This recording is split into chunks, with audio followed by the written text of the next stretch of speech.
எதுக்குக்கா நல்ல நாள் அதுவுமே இப்படி அழுகுறீங்க அப்படின்னு சொல்லி நிறைய பேர் கேட்டிருந்தீங்க. அவங்களுக்காக தான் இந்த மினி விளாக். என்னோட 5வது மாச வளகாப்பு மினி விளாக் பார்ட் 3 தான் பார்க்க போறீங்க. நான் என் வளகாப் ஃபுல்லா அழுதுட்டு இல்ல, சில பேர் வரும்போது மட்டும் தான் என்னோட அழுகையை கண்ட்ரோல் பண்ண முடியாம அழுதுட்டேன். நிறைய பேர் கமெண்ட்ஸ்ல நிறைய விதமா பேசுனீங்க. உங்களுக்கு 2 வருஷமா குழந்தை இல்லாம இப்ப குழந்தை தங்கி இருக்கு, சோ அந்த ஆனந்த கண்ணீர் தான் அப்படின்னு சொல்லி நிறைய பேர் சொல்லியிருந்தீங்க. நீங்க நினைக்கிற மாதிரி எதுவுமே இல்ல.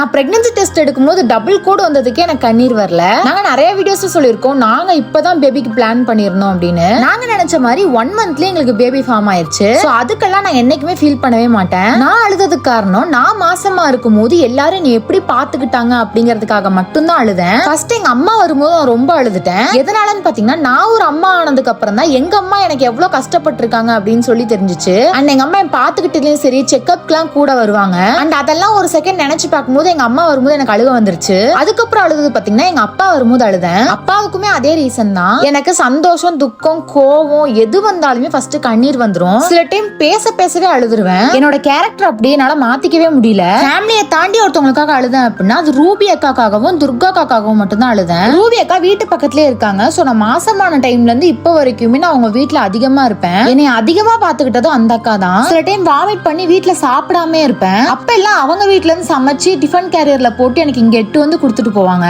அந்த அக்கா எனக்கு நலங்கு வைக்கும் போது அதை சொல்லிதான் நான் அழுதேன். அண்ட் துர்காக்காவுமே அப்படிதான். துர்காக்காவே எங்களுக்கு ஒரு 1.5 வருஷத்துக்கு மேல தெரியும். அப்ப இருந்து இப்ப வரைக்குமே என் குழந்தைக்காக அவங்க ரொம்ப வெயிட் பண்ணிட்டு தான் இருக்காங்க. போன் பண்ணி அடிக்கடி விசாரிச்சுட்டே இருப்பாங்க, சாப்பிட்டியா, என்ன பண்ற, இது சாப்பிடு அது சாப்பிடுன்னு ரொம்ப கேரிங்கா இருப்பாங்க. 5வது மாச வளகாப்புக்கு வரமாட்டாங்கன்னு நினைச்சேன். திடீர்னு அவங்க வந்துட்டாங்க. வந்ததும் பாத்தீங்கன்னா எனக்கு கண்ணீரே நிக்கல, கண்ணீர் வந்துட்டே இருந்துச்சு. அப்புறம் அம்மாவோட அம்மா அவங்க வரும்போது கொஞ்சம் கண்ணு கலங்கிருச்சு. ஆனா நான் வெளியே காமிச்சுக்கல. ஒரு குறிப்பிட்ட பேருக்காக மட்டும் தான் நான் கண் கலங்கினேன். நிறைய பேர் கமெண்ட்ஸ்ல அப்ப இவங்க பாத்துக்கலையா, இவங்களுக்காக நீங்க அழுகல அப்படி இப்படின்னு சொல்லி கமெண்ட் பண்ணிருந்தீங்க. நீங்க நினைக்கிறது எல்லாமே கரெக்ட் தான். நான் என் 3 மாசம் 4 மாசத்துல ரொம்ப கஷ்டப்பட்டேன். அப்ப பாத்துக்கிட்டவங்க இவங்க தான். சோ இவங்களுக்காக மட்டும் தான் நான் அழுதேன். இந்த மினி விளாக் உங்களுக்கு புரிஞ்சிருக்கும்னு நினைக்கிறேன். இந்த மாதிரி மோர் வீடியோஸ் பார்க்க சாருஸ் லைஃப் ஸ்டைல மறக்காம சப்ஸ்கிரைப் பண்ணி வச்சுக்கோங்க. பை.